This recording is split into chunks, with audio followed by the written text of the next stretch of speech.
Olá, meus queridos amigos, meus amados irmãos. Aqui Pastor Sinésio e o pão nosso de cada dia. A nossa meditação diária na Palavra de Deus, o nosso tempo de oração, o nosso devocional. Um quadro do seu canal, A Palavra Responde.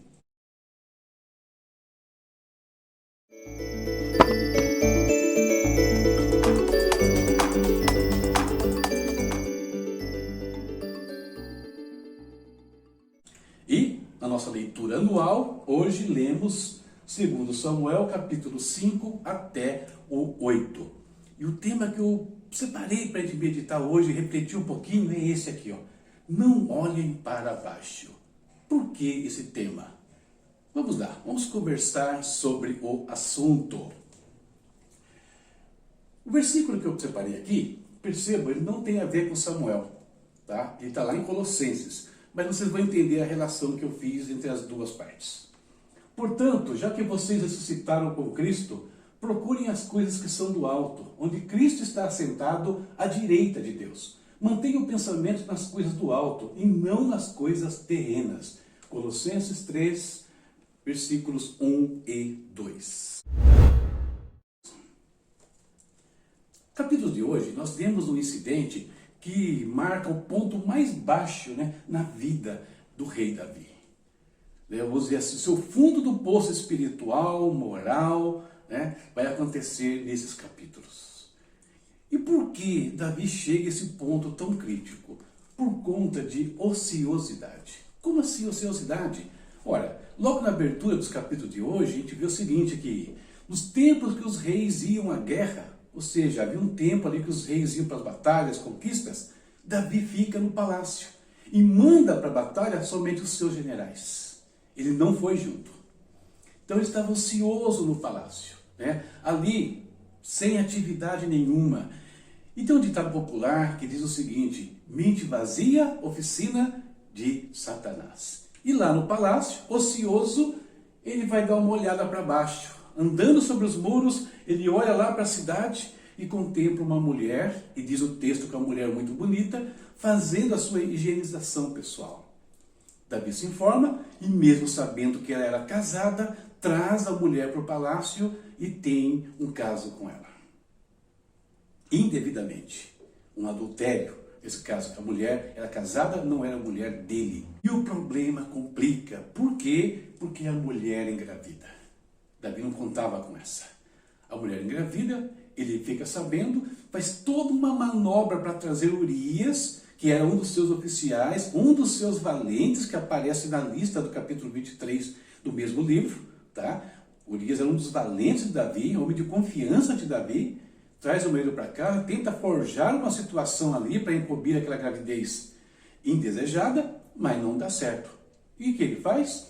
Manda então matar o marido. Cria toda uma situação deliberada ali para matar a Urias. Um abismo chamando outro abismo. É o que acontece quando nós permitimos que o pecado entre, não tratamos esse pecado adequadamente, e ele vai gerando consequências diversas, ações diversas, na tentativa de resolver o problema. E não resolve. Então vamos nos afundando cada vez mais. Davi se arrependeu? Sim. Deus manda o profeta Natan, Davi se arrepende dos seus pecados ali, de um arrependimento sincero, tanto que Deus o perdoou. No entanto, graves consequências vieram dali, começando pela morte do filho que estava por nascer. Nós veremos outras consequências muito graves. Tudo aconteceu por quê, queridos? Porque Davi olhou para baixo. E isso nos faz pensar em algumas coisas, Esse evento tão conhecido nos faz pensar em muitas coisas do nosso dia a dia. Por quê? Porque ele traz lições atuais, lições relevantes para a nossa vida cristã, e que, se nós observarmos, vamos evitar muitos problemas. O primeiro ponto aqui tem a ver com batalha espiritual. Nós vimos que num tempo de batalha, Davi estava ocioso. Ele não estava atento ali a que estava acontecendo, não estava envolvido naquelas batalhas. Só que lá era um tempo, fala que no tempo que os reis iam à guerra. No nosso caso, a nossa batalha espiritual não tem tempo. Ela acontece o tempo todo. E é tão grave a situação para o nosso lado espiritual, o cuidado tem que ser tão grande, de que Jesus nos advertiu sobre isso. Ele disse, né? Vigiem e orem para que não caiam em tentação. O espírito está pronto, mas a carne é fraca. O espírito está pronto, mas a carne é fraca. Nós vivemos uma batalha espiritual, queridos. Não podemos deixar nossa mente ociosa. Nós temos que manter a nossa mente ocupada nas coisas de Deus, nos encher com a palavra de Deus, tempo de oração, os nossos cultos, enfim, né? Mesmo nas nossas atividades normais de trabalho, na casa ou profissionalmente falando, nós temos que estar ligados no Senhor. Não permitir que a nossa mente se encha com coisas desse mundo, com coisas malignas, né? Aí veio o capacete da salvação, né? Ou seja, nos cobrirmos pelo sangue do Senhor Jesus Cristo. Segundo ponto, lugares celestiais. Davi estava num lugar alto, era o rei, era um lugar alto tanto fisicamente, que o palácio era um lugar alto, quanto socialmente, era o rei de Israel, né? Era um homem escolhido por Deus, mas dali ele vai fazer uma coisa que não deve.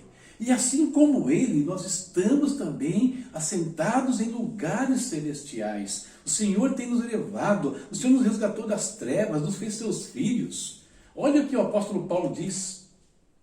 Bendito seja o Deus e Pai de nosso Senhor Jesus Cristo, que nos abençoou com todas as bênçãos espirituais nas regiões celestiais em Cristo.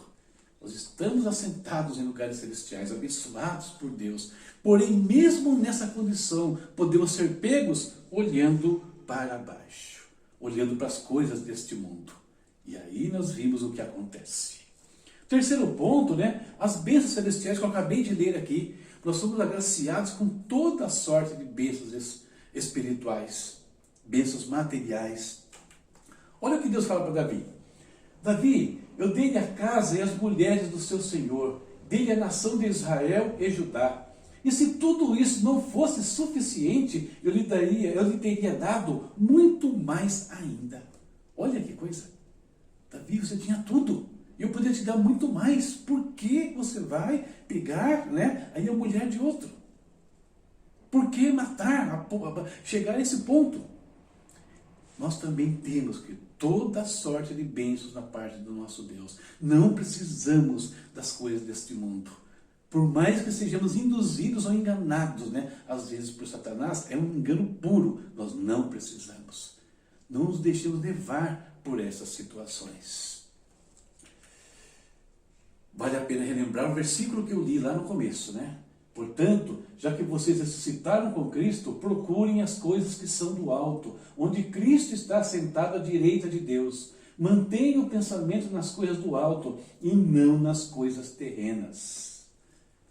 Ocupar o nosso pensamento, o nosso foco, sempre embasado nas coisas de cima e não nas coisas de baixo. Resumindo, né? Não olhem para baixo. Olhem para Deus. Olhem para as coisas de Deus. É para lá que nós vamos. Então, que o nosso foco esteja sempre lá. Essa é a nossa meditação para o dia de hoje, queridos. E faço isso todos os dias na esperança de que possa ajudá-lo, abençoá-lo de alguma maneira. Ok? Hora de falarmos com o nosso Deus agora. Vamos orar. Pedir ao Senhor que nos ajude, que nos guarde, né, de toda tentação, de todo mal, e que a gente possa sempre estar focado nele, para ele. Ok? Oremos.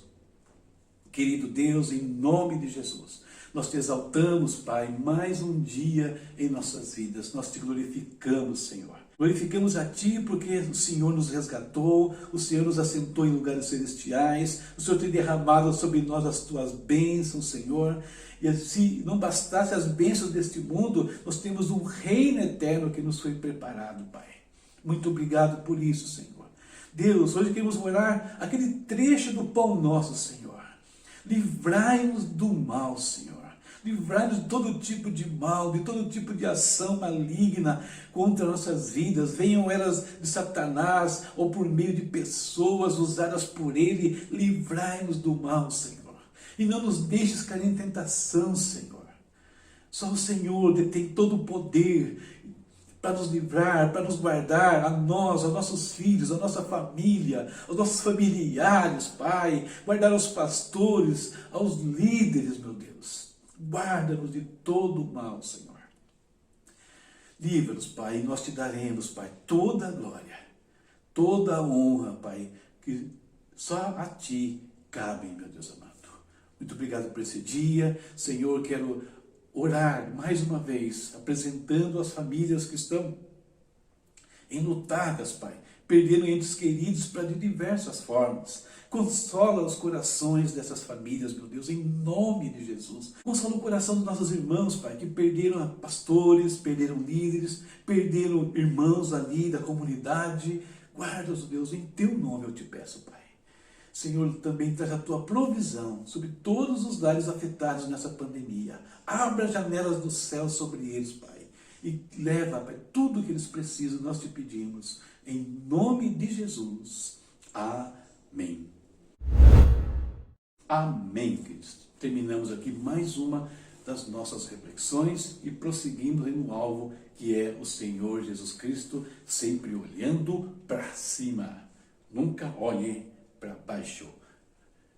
Veja meu recadinho aí no final. Deus abençoe a sua casa, a sua vida e a sua família. Não esqueça disso. E eu estou esquecendo aqui do quê? Da leitura. Olha só, para amanhã, 2 Samuel, capítulos 13 ao 15. E infelizmente, nós vamos ver mais uma consequência dos pecados de Davi. Algumas coisas muito ruins aconteceram. E tem reflexão para a gente nelas também. Falaremos sobre isso na próxima edição do Pão Nosso de Cada Dia. Deus te abençoe e até a próxima, se Deus quiser. Tchau, tchau.